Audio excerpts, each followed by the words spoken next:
Thank you for tuning in to this week's WorthWhile Spotlight. Before we get started, I want to give a huge shout out to our sponsor, Visit Columbia. Check out their website at visitcolumbiatn.com to learn about all things Columbia. Their website features local artists, local businesses, and local events, so check them out and visit Columbia. Hey everyone, thanks for tuning in to this week's WorthWhile Spotlight. Today we are featuring our guest, Mila Martinico. Yeah, you got it. I said it right? Yeah. Thank you for coming. Yeah. I'm excited for this conversation, get to know you a little bit, and kind of just talk about what you do and what makes you who you are. Yeah. So, you said, here we go. I'm like, oh, so many layers.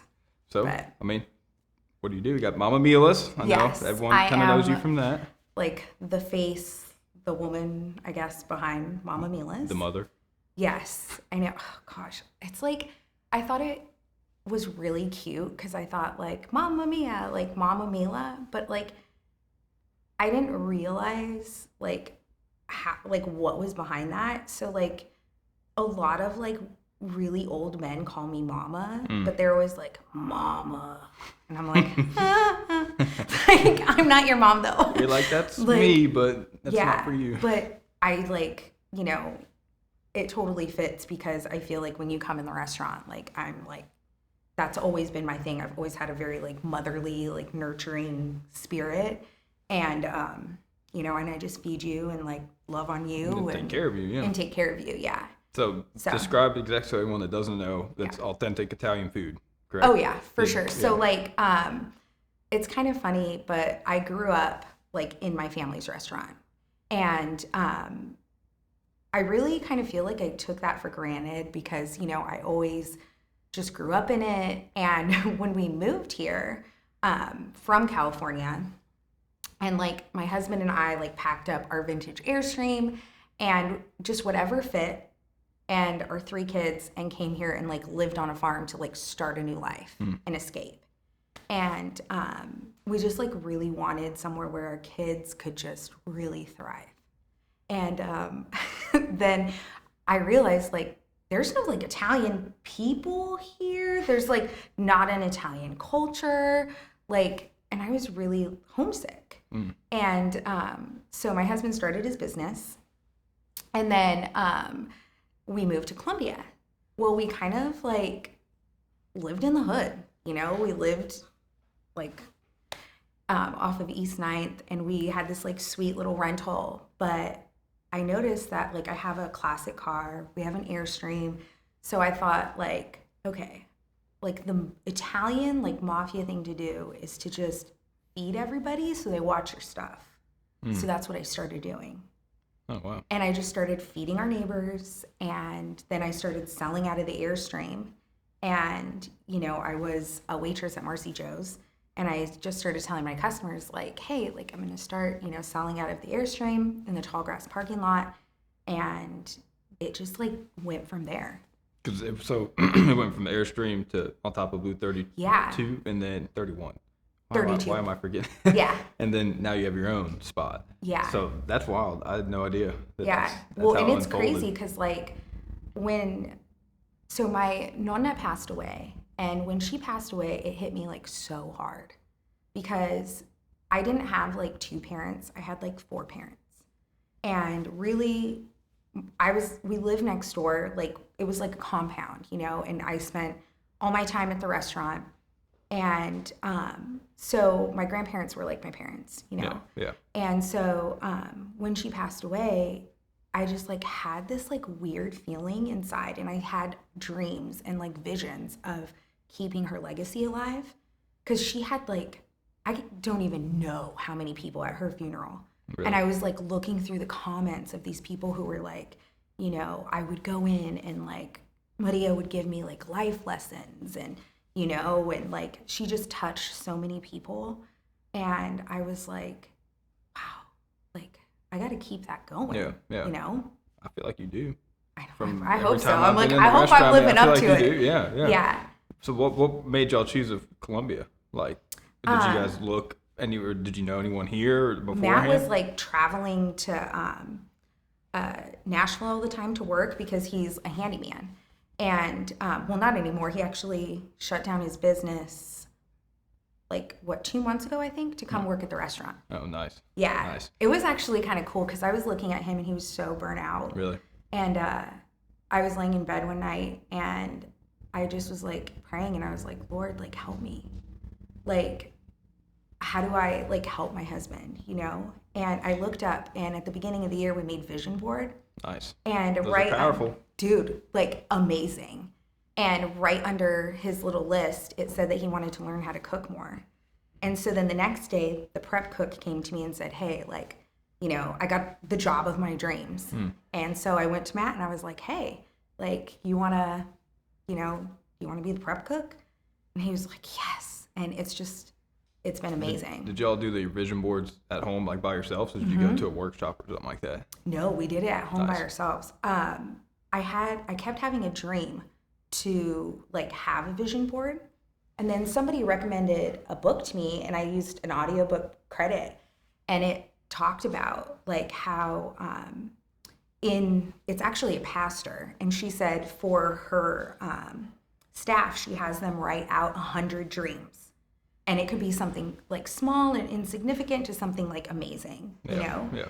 And then they go back after a year and look back and this is like so crazy, okay? Because like I was we were going to talk about, but we were like, let's save it for the podcast. Like this, like where I'm at in my life right now is so weird because like just talking about like dreams and visions and whatever. It's February 25th, I had written this like sticky note and stuck it on my mirror. And I just put on there like, Lord, put the people in my life who need to be there, take the ones out that need to be out. Because that's kind of like what's been happening to me since like last year. Yeah. I just realized like a lot of my friends are like negative. And I left like a hangout one time and I was like, that was so ugly.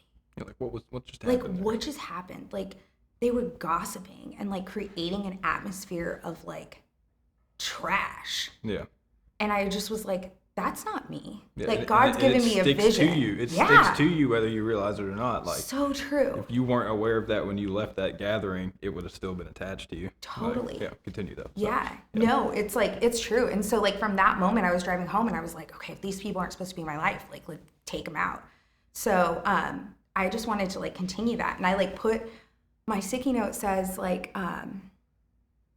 prepare my heart for the dreams that you have for me, for the path that you have for me, for my future and for my destiny. Like set up what needs to be set up. Yeah. And literally 3 weeks ago, I found out that one of my staff members has been embezzling. And like somebody that I trusted so much who like would weekly pray over the restaurant with me. Wow. Because for months I've been feeling like an imposter. Yeah. And like because people are like, you're so successful, like you did it, you fought so hard for this. Yeah. And I'm over here like, we're barely making it. Yeah. Why? Like I constantly am like remaking specials and you know like we are open like weird hours, right? At the restaurant, like Thursday night, Friday all day, Saturday all day, Sunday for lunch. And the reason why we do that is because like God just really talked to me about boundaries. And I have 3 kids and I want to be part of their life. Yeah. You can't be at the restaurant every single day, 7 days a week. Yeah. And like, this is not me complaining like at all because this is who I am. But like when people come to the restaurant, I'm me.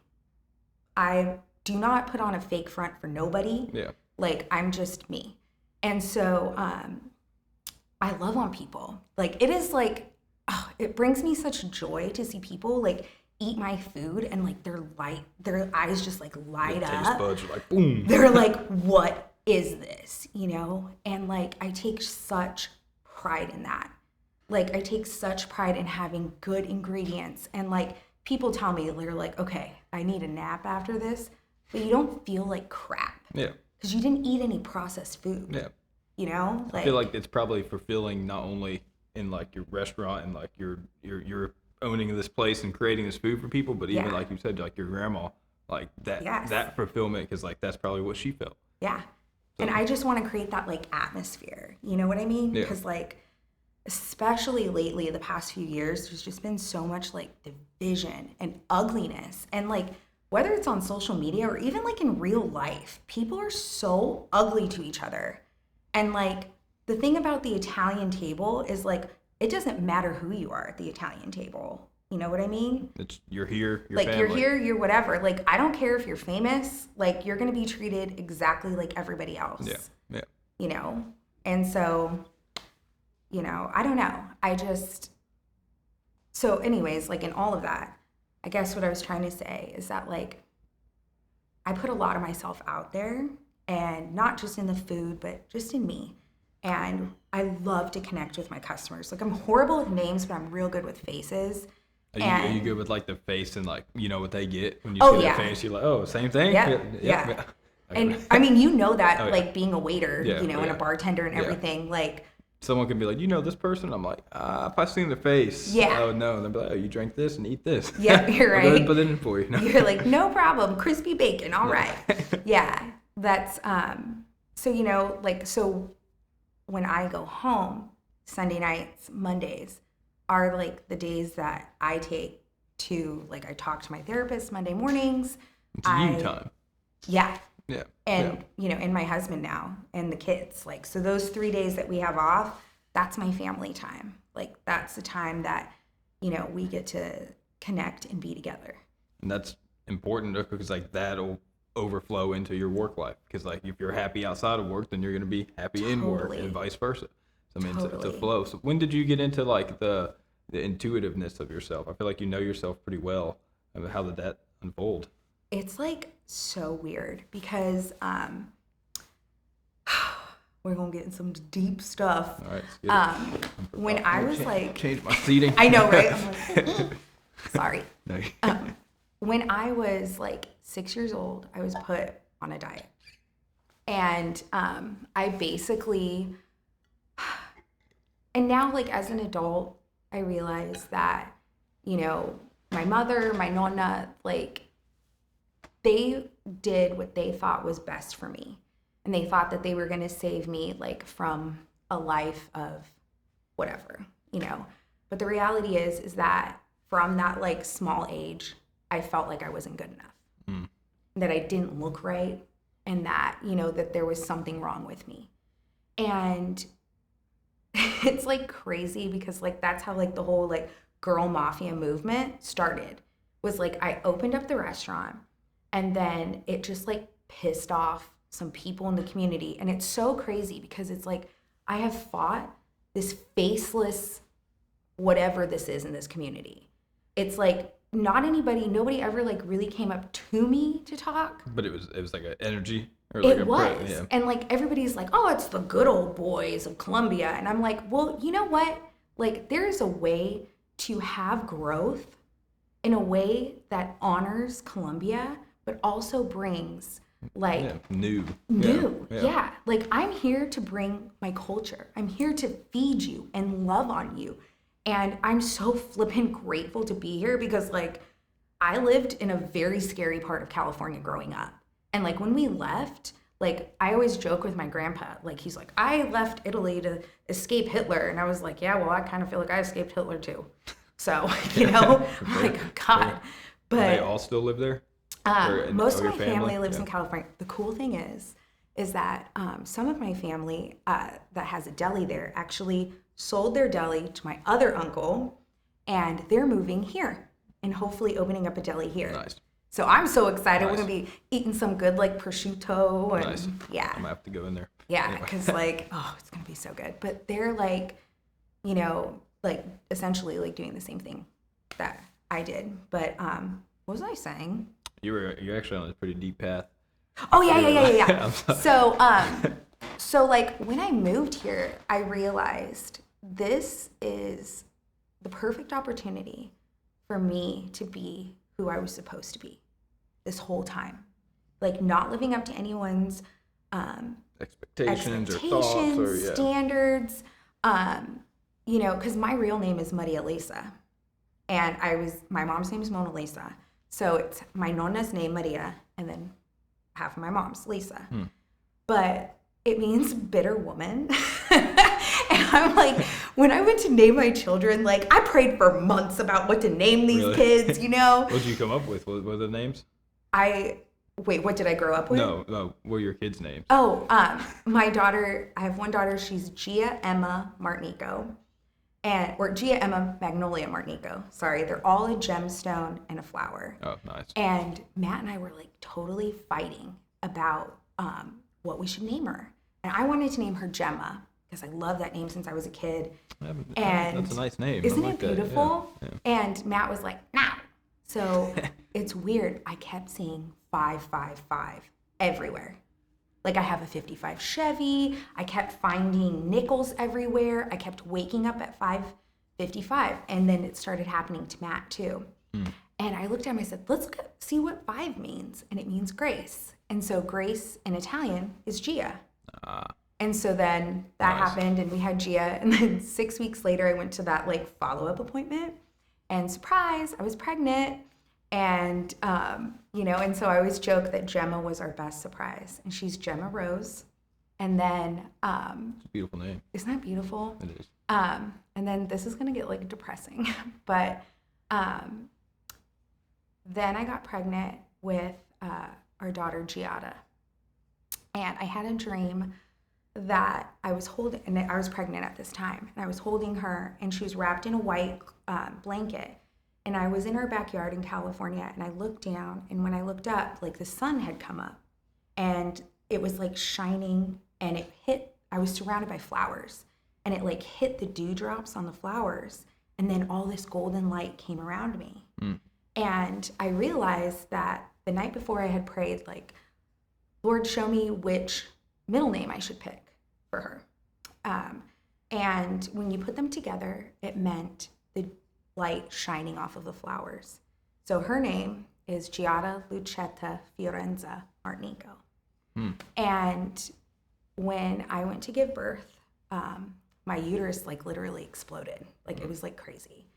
And she had crowned, and I had said to the doctor, just finish pulling her out and throw me in the OR. And this was a doctor that I had actually left and who happened to just be on call.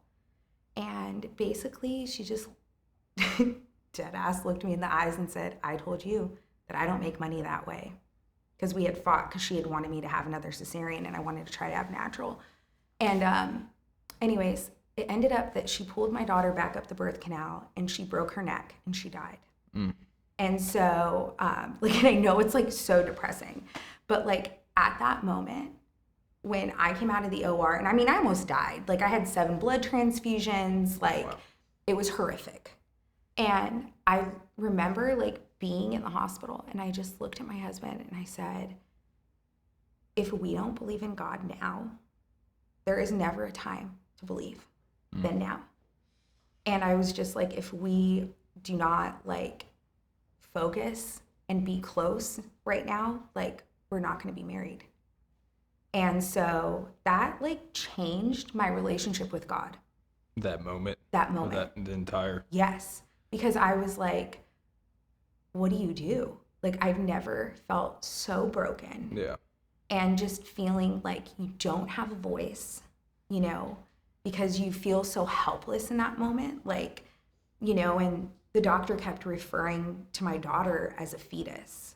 And it was like so demeaning. Yeah. Because like I had to go home. Yeah, that's still like, your daughter. Yeah. Like, I mean, even to this day, my kids are 9 and 10 and they don't play with baby dolls because they're so creeped out by them because their sister died, you know? But anyways, that to say, then my last child is Pearl. And I picked out her name because I was forced into this Bible study that I didn't want to be in, but I felt obligated to. And but I was you were there for a reason. I know. And I was just like, oh, so I am a little bit of a procrastinator. So a couple hours before the Bible study, I opened up to like read about it, and it was talking about an oyster and how like a grain of sand goes in like to essentially kill it, but it produces a chemical called nacre and turns what's supposed to kill it into a pearl. And so perspective. I know, I was like, okay. And it was a very, very hard pregnancy because they didn't I had a whole uterine reconstruction, but they didn't do it to medical standard. So it was super painful, and, but it was talking about like giving all your pain and your hurt and your grief to Jesus to basically let him make a pearl. Yeah. And so her name's Pearl Violetta. And that child. All beautiful names. They're all beautiful. They're all beautiful. You say you have a lot of dreams and visions. Like, when did that start that you remember? Because, like, not a lot of people, I don't feel like I dream a lot. Like, everyone dreams, but I feel like you don't remember it. And I feel like you have pretty detailed memories of the visions / dreams. Like, when that kind of started unfolding, or was that younger ever age? Since I was little, I've always had a lot of deja vu. And my daughter Gemma actually said this to me because, like, when we had found out, about the embezzlement, my daughter's just casually, like, buttering a piece of toast in the kitchen. Matt and I are talking. She's like, yeah, I dreamt, like, 2 months ago you were yelling at her in the restaurant that she was stealing your money. And I was like, Gemma, you could have told me that a couple of months ago. That's wild, though. Like, yeah. And so I've always, like, with my kids, like, fostered it because, like, and I'm sorry, like, I know I talk about God a lot, but, like, the Bible says that there are parables of the night. Like, it flat out says it. Yeah. And I've always just kind of been the type of person where I'm like, okay, you know what? Like, the Bible is, like, living and, and it's going to mean certain things to certain people. This is what it means to me. And so I was just like, all right, I'm going to believe, like, and I'm going to have dreams and visions. And it's crazy. Because it started happening. Yeah. But I think there's a lot of people, too, that have dreams and visions that don't pay any attention to them. And they're just like, oh, well, I had a bad dream last night, or I had an awesome dream last night, and then that's it. But, like, there's power in them. Oh, for sure. And, like, I mean, how many, like, look back in history. I mean, dreams and visions were taken, like, seriously. Yeah. You know what I mean? Yeah, it's like I was saying earlier before the podcast, like, I feel like our brains are like the antenna to God, the universe, like, whatever you want to call it. Yeah. And that's where they come from. Oh, like, your thoughts, your dreams, like, that's what's happening. Yeah. I mean, and that's, like, what started me in this whole, like, really just getting rid of trauma. Like, and, when I felt like that gross feeling being around those friends, I literally that day got a therapist. I got a holistic life coach. I was like, okay, I'm going to do this because I feel like I'm at this precipice in my life where I need to figure out, like, this can either ruin me or I could, yes. Yeah. And so I was like, okay, so I'm going to, like, do this. So then I decided, I was like, you know what? I'm just going to open my Bible and see if something happens. And I came up and it was the verse about renewing your mind. And that just kept on, like, coming in my head and coming in my head. And then one day I was looking in the mirror and I was like, ugh, like, I got some back fat right here. Like, gained 20 pounds since COVID. Like, and then I just kind of looked at myself and I remembered, like, renewing of your mind. And, like, this, like, sounds weird, but I think that something that, like, people don't understand about thick people is, like, it's really hard to be around skinny friends. Okay, like, your skinny friends, so, like, you have society who has, like, this model of a woman that is so freaking unrealistic. Yeah. You know what I mean? It's just the average size in America is me, 16. Like, that's the average size. But everything's portrayed yes. to be. Yeah. Like, I mean, nobody looks like a freaking Kardashian, okay? No. And if you do, God bless you. Give me some butt. And like, if you do, it's honestly not authentic. Right. I mean, you're probably wearing or using things that are taking away from what you actually are or who you really are. Yes. But, like, that's a whole other, Yeah. No, it's so true. But that was, like, and so I just realized, like, you know what? I'm not going to be around people and I'm not going to talk bad about my body. Like, I was just like, I'm done. Like, I'm not doing this anymore. And I just kept thinking, like, renew your mind. Well, where did I learn the traits that my body wasn't right and that my body wasn't okay? My childhood. Traced it back. Yeah. And so, like, and I always thought it was real strange when people were like, my inner child. And I'm like, that's freaking weird. And then I'm over here like, my inner child. Yeah. You're like, oh, crap. no, that's real. Like, it's not like foo-foo weird. It exists in Like, every yes. single person, whether they want to realize it or accept it or not. Yes. And like most childhoods, regardless of what the situation is, has affected you trauma-wise. Totally. So like even if it's a small thing, like it affected you then, and it you may not ever know it until you Right. look inside. I mean, it's 100% fact, and, Yeah. and it's a So did you have like the trauma realization before these renewal of the mind, Yes, or did that happen? but I didn't in, like, understand how to do it, Okay. like how to fix it. So I just thought, you know what? I'm just going to break the cycle for my children, you know, and I'm just going to let my children know, like, hey, what matters is, like, are we putting real food in our bodies? Okay. And like, look, I'm not like the perfect parent. Like, my child only eats this and this and that. No.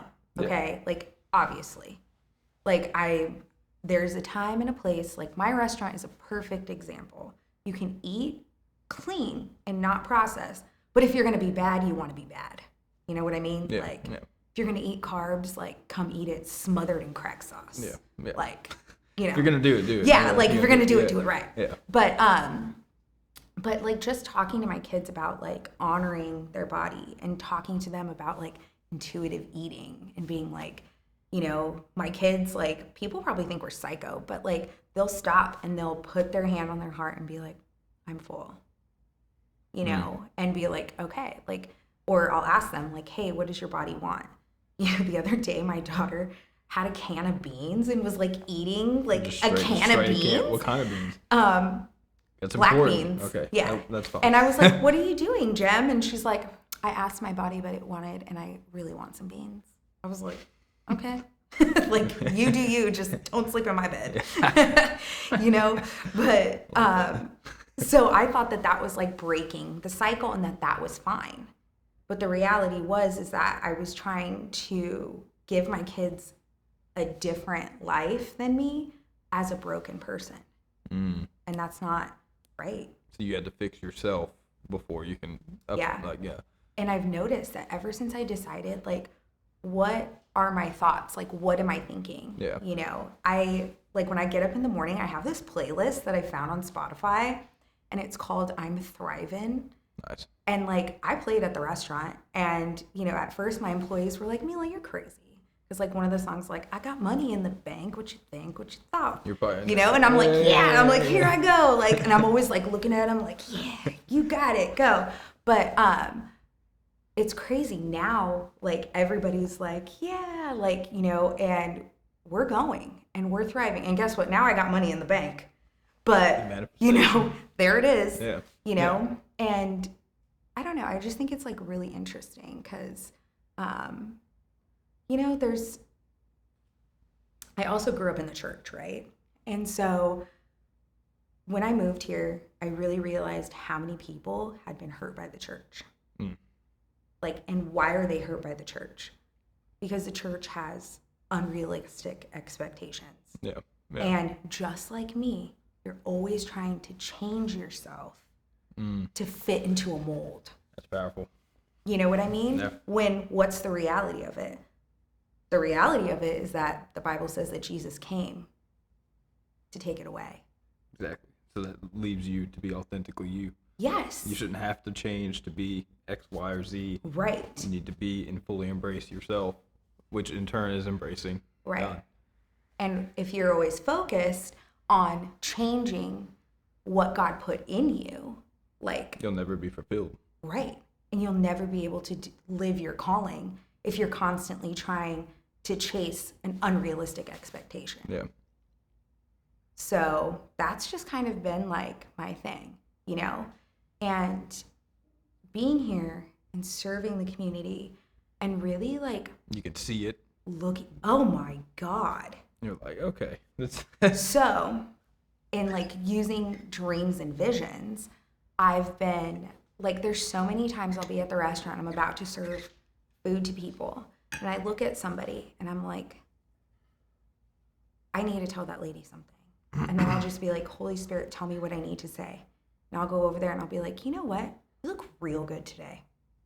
I like your and energy. that's exactly what she I needed like to your hear. vibe. And then she's like, oh my God, thank you. I've been having such a hard time, And then I have that opportunity to speak life into that person. And that comes back to you. Yep. And that's what the restaurant is to me. It's like we chose the space to do that. Yes. And like my friend Cass, like she's so sweet. She's like, this is your Marinata ministry. Cass? Do you know Cass Davis? Oh, no. You say Cass? Cass. Cass, no. Like, I don't. Oh my God. I thought you said Cass. I was She's like, I know Cass. somebody you should have on this podcast. Really? Dude, her visions, like. What's she do? She actually started this like nonprofit where like she's going to give single mothers like to create like this whole like community. I don't know if you're allowed to talk about it, but she like basically like bought like this huge, I'm trying to think of like how to explain it without saying it.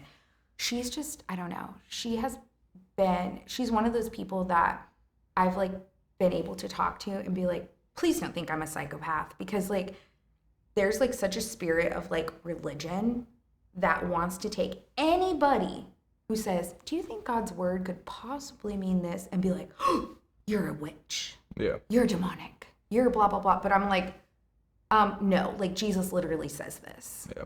Like it's perspective. Do you know what I mean? Yeah. Like the Bible says to meditate. The Bible says to pray. It's in there. Like, I don't understand why this is so hard and why we have to demonize everything. Like, yes, there is, like, I do believe that there is a spiritual war.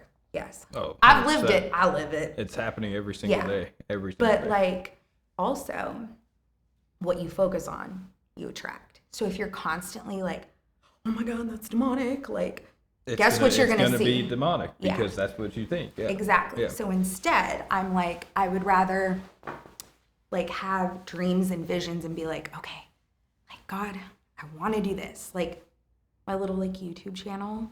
It sounds like so weird, but like when I was 5 and 6, I was like, one day I want to have a cooking show, And I'm you should. Is that what you do? You do that on YouTube? I only have 2 like episodes. Yeah. But this is like crazy. Okay. So, with this whole like, finding out stuff, whatever, I lost the person who was filming it. And so I was like in the restaurant one day and I was like, okay, look. And I was just talking out loud to God. And I was like, I am like an 80-year-old when it comes to technology. Like, I feel like I would do better if I had like a carrier pigeon to take a note than to remember like to text somebody back. Be gone. Yeah. Be like, gone. You can't look at my phone without getting anxiety because I have like over 1,000 text messages that aren't. Because when I'm at the restaurant, I'm like. I'm like that even like when I'm not working or doing anything. I'm terrible. I'm a very present person. Like whatever I'm doing, like even if someone texts me, like I'll respond in my head without sitting there texting back, and I'm just like present in the moment. Yeah. It's a double-edged sword, but it really is because then I feel like very guilty, like for not like commenting back on social media and stuff. But I think that like people don't realize like I have to schedule time to comment back. Yeah. And right now with just everything, I don't have that time. I mean, it's kind of down there in the totem pole of, for sure. Of things that I feel like that are bring importance. And no offense to anybody that's commenting on stuff, but like, I mean, at the end of the day, after you comment back, they're gonna forget tomorrow.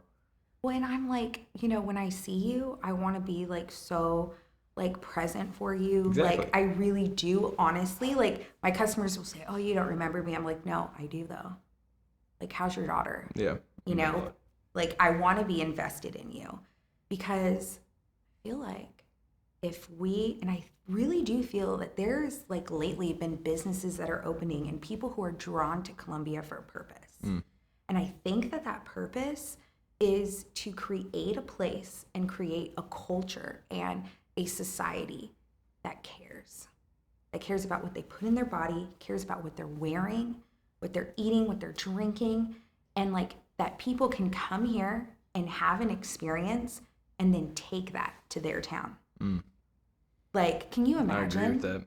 Like just coming here, like getting a cute little Airbnb, eating at these small businesses, feeling loved on by everywhere you go. Right. People say that already. Yeah. Like people that move here or visiting, I hear it all the time. They're like, this place is phenomenal. Like everyone cares. Like they actually care how my day's going. They actually wait. Like our hallmark town, right? Yeah. Yeah.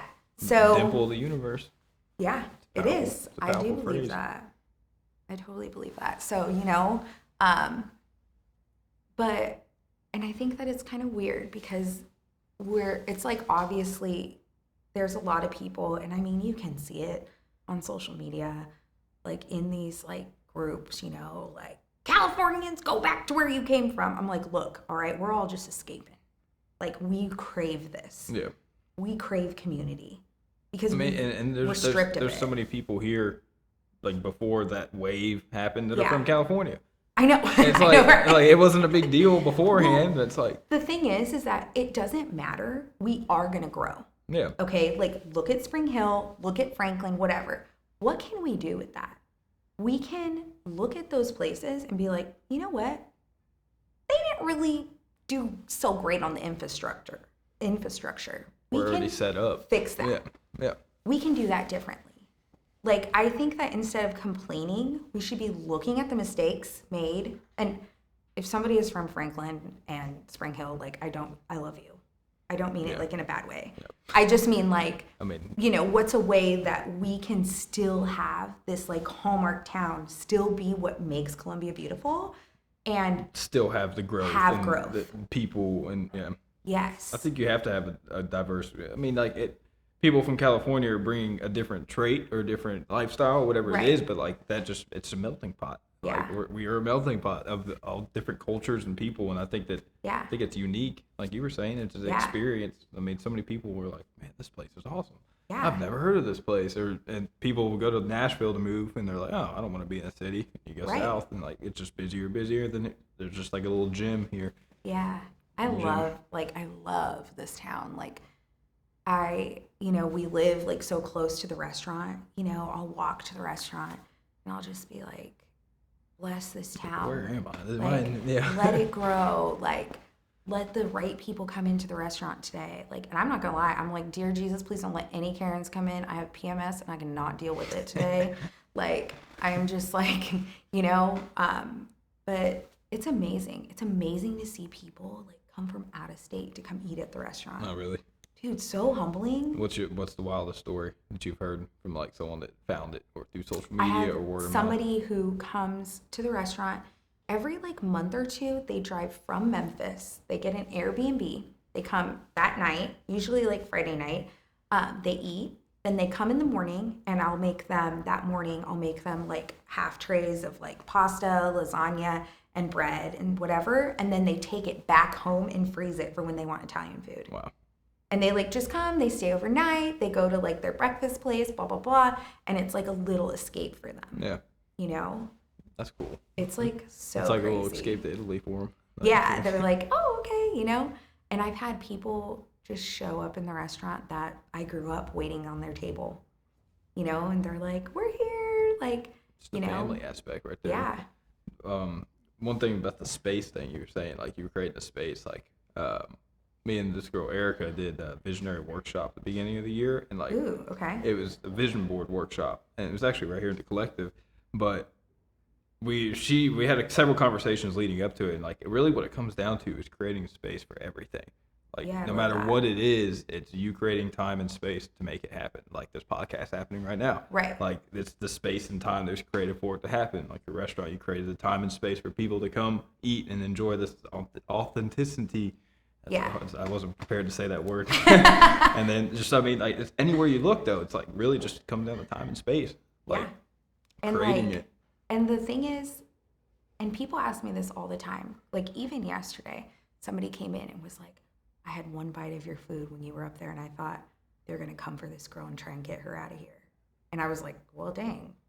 And he was like, I'm so proud of you. I'm so glad you got this space. I think that a lot of times when we have big dreams and big visions, they're super intimidating.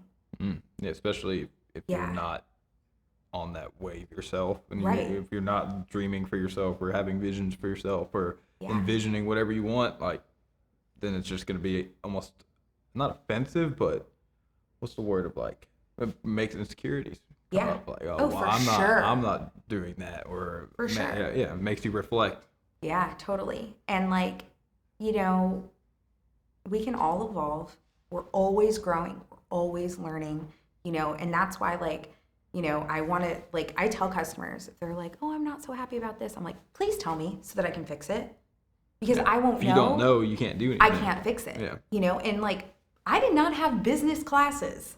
Like, I literally just had my dream and my vision, and I have been learning a very hard way, like how to, be to where we're at. Like, I am not perfect. Like, I'm always had taken people's constructive criticism, like, and trying, to see, like, is this really a truth or is it not, and, adjusting.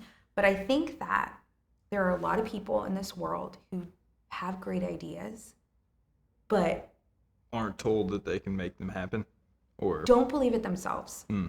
Because people are like, that's where it starts. That's you have exactly to believe it yourself. You have to believe it yourself before it to even start. And so many people said to me, like, if I was you, I would have just given up. And I was like, well, I don't know why I didn't, but I didn't. Not to like bring it to like worthwhile, but like at the end of the day, it's like because if you don't believe you're worthy to even start something or do something, like it starts with self-worth before you can even think that you can do this or do that. You have to believe in yourself.